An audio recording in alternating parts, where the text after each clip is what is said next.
वज़ीर finance T Harish Rao ने करीमनगर के हल्का असम्बली हुजूराबाद के गोरैनपल्ली का ज़िमनी इंतखाब के पेश नज़र दौरा किया और मुकामी अवाम से मुलाकात करते हुए तफसीलात से वाकिफियत हासिल की।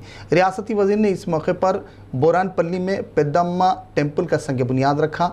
रियासती वज़ीर ने इस दौरान रियासती हुकूमत की फलाही व रिफाही इक़दामात और स्कीमात से मुताल्लिक़ वाकिफ़ करवाया। इस मौके पर उनके हमरा मुतल्लिक़ा उम्मीदवार Gellu Srinivas Yadav, SC corporation chairman B Srinivas के अलावा दीगर भी मौजूद थे।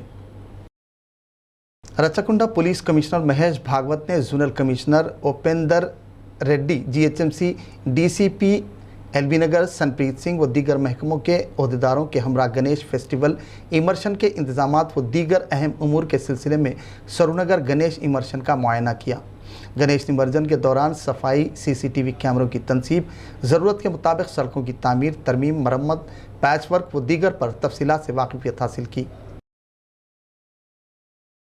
तेलंगाना में स्कूल्स की कुशादगी अमल में आ गई। मुतल्लिकीन पुरजोश और पुरअज़्म देखे गए। पेश है इस सिलसिले में खुसूसी रिपोर्ट। तकरीबन 1 साल 7 माह बाद स्कूल्स की कुशादगी बिलाखिर अमल में आ गई, जिससे स्कूल्स, इंतज़ामिया, बेरोज़गार टीचर्स, पेरेंट्स और तलबा में मसरत की लहर दौड़ गई। चुनांचे आज पहले रोज़ पेरेंट्स अपने बच्चों को गाड़ियों पर सवार करवा कर पुरशिकवा सड़कों की रौनकों को दोबाला करते नजर आए। वहीं आज बच्चों की आमद का सिलसिला धीमा रहा, लेकिन वो जोश और तालीमी जज्बे से भरपूर स्कूल्स की सिम खुश व खुर्रम अपनी चहचहाट के हमराह एक नए जोश वलवले के साथ देखे गए। वाज़ेह रहे कि कोरोना की बदतरीन वबा के बढ़ते मूजी असरात के सबब रियासती हुकूमत की जानिब से बच्चों की सेहत के तनाजुर में स्कूल्स को गैर मुय्यना मुद्दत के लिए बंद कर दिया गया था। ताहम चीफ मिनिस्टर तेलंगाना के चंद्रशेखर राव ने कोरोना के खैर में आई हौसला अफजा कमी के पेश नज़र एजुकेशन मिनिस्टर सबीता इंद्रा रेड्डी व दीगर मुख्तलिफ महकमों के आला अहदेदारों के हमराह जायज़ इजलास मुनक़िद करते हुए स्कूल्स को 1 सितंबर से दोबारा बाज़ाब्ता ऑफलाइन यानी physical attendance, back Covid protocols और ऑनलाइन की सहूलत फराहम करते हुए स्कूल्स की दोबारा कुशादगी के अहकाम जारी किए, जिससे न सिर्फ स्कूल्स, इंतज़ामिया, बेरोज़गार, माशी पसमानदगी की मार झेल रहे टीचर्स बल्कि पेरेंट्स और स्टूडेंट्स एक नए जोश जज्बे के साथ रुजू हुए। वहीं स्कूल इंतज़ामिया के मुताबिक कुशादगी के बाद कई एक नई परेशानियों और दुश्वारियों और तफक्कुरात का उन्हें सामना है। एक तरफ स्कूल्स के किराए, टीचर्स की तनख्वाहें, स्टेशनरी, लाइट, नल व दीगर अखराजात की फ़िक्र सताने लगी, तो वहीं दूसरी जानिब पेरेंट्स को नए books, notebooks, fees, stationery, uniform, mask व दीगर अफकार ने घेर लिया। वहीं तीसरी जानिब रोज़गार पाने वाले टीचर्स मौजूदा हालात में तनख्वाहों के सिलसिले में बेचैन और मुतफक्किर महसूस हुए। इन सब के चेहरों से एक तरफ स्कूल्स की कुशादगी तो दूसरी तरफ अफकार का अंबार उनके चेहरों से अलानिया वाज़ेह हो रहा था। ऐसे में रियासती हुकूमत और अरबाब मजाज से कम्युनिटी स्कूल्स के इंतज़ामिया ने लाइट का बिल, नल का बिल, प्रॉपर्टी टैक्स व दीगर से स्कूल्स को मुस्तस्ना रखने, तो वहीं पेरेंट्स ने एजुकेशनल किट्स और एंड्रॉयड सेल फोन्स की फराहमी का रियासती हुकूमत से तवक्को जाहिर की। वाज़ेह रहे कि गुरुकुल और रेजिडेंशियल हॉस्टल्स इससे मुस्तस्ना रहेंगे। मेरी बच्ची मानसी है। आज से स्कूल चालू हो रहे, बच्चों को हम स्कूल पहुंचा रहे।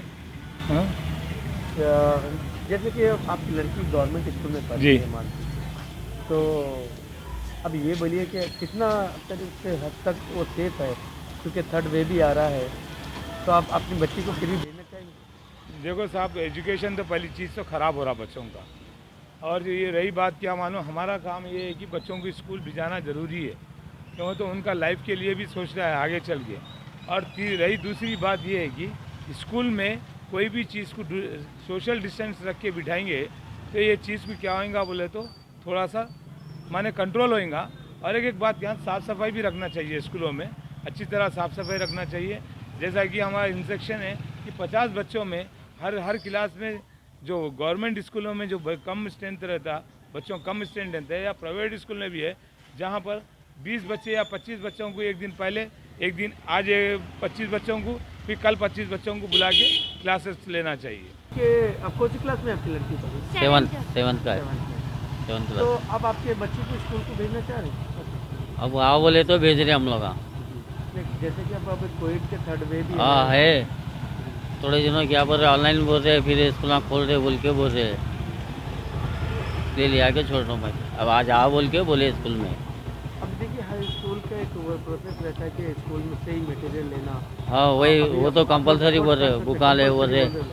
अब वो 6 क्लास के पैसे दो बोल रहे आपको। हाँ हाँ। थोड़े बने से 6 क्लास के दिए तो 7th में बिठा दो बोल के बोल रहे बच्ची को। तो बुक तो नहीं लिए हम लोग, यहाँ पुराने बुका थे बच्ची के, वो लिए से। क्या फील कर रहे हैं आप अब इतने महीनों के बाद में स्कूल जा रहे हैं? अच्छा तो फील हो रहा है स्कूल जा रहे बोल के। कौन सी क्लास में आप? 7th। जी इतने महीनों के बाद आप स्कूल जा रहे हैं, कैसा लग रहा है? How you feel? टेंशन हो रही है, टीचर क्लासेस लेते क्या पढ़ाते उसको समझना करना रहता ना। Today I am very happy that schools are reopened after 1.5 years, and it's a very big day for us because at the time of lockdown I have 500 students at my school, but only 100 to 125 students taken online classes. It means around 375 students did not take online classes. It means they don't have education. So we are happy that they have an option of taking offline classes as well. We are running offline and online classes both. So it's their parents' will. They can send their students or they can opt for online classes. I am very much thankful to Government of Telangana, Honorable Chief Minister, Education Minister and Honorable Court that they gave us opportunity to take offline classes again after 1.5 years. So I am very thankful for that, and we will follow all SOPs and COVID norms, and whatever guidelines will be issued from our education department we will follow. We will sanitize our premises time to time, and will follow physical distance, and mask will be compulsory for all students and teachers. Thank you. ED ने तमिलनाडु के मुबैना ठग के खिलाफ money laundering के तहत एक case दर्ज कर मसरूफ़ तहक़ीक़ात है। ईडी की जानिब से इस सिलसिले में मुख्तलिफ मकामात पर मारे गए छापों के दौरान तकरीबन 82 लाख रुपये कैश और 2 किलो सोना बरामद होने की खबर है। मुलजिम समेत दीगर 8 अफराद को गिरफ्तार करने की इत्तला मौसूल हुई है। तफसीलात के मुताबिक तमिलनाडु चेन्नई के मुतवत्तिन मुबैना मुलजिम शिवकेश चंद्रशेखर पर इल्ज़ाम आयद है कि उसने जेल से VOIP कॉलिंग के ज़रिए 204 करोड़ रुपये से ज़्यादा की ठगी की।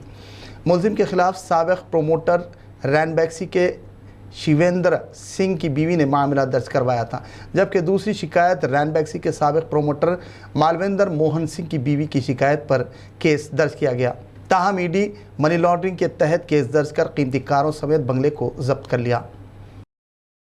मरकज़ी महकमा फ़ाइनेंस की जानिब से जारी मईशत की रिपोर्ट के मुताबिक साल 2021-22 की पहली तिमाही में मुल्क की GDP में हौसला अफजा इजाफे के बाद ये 20.1% पर पहुंच गई है।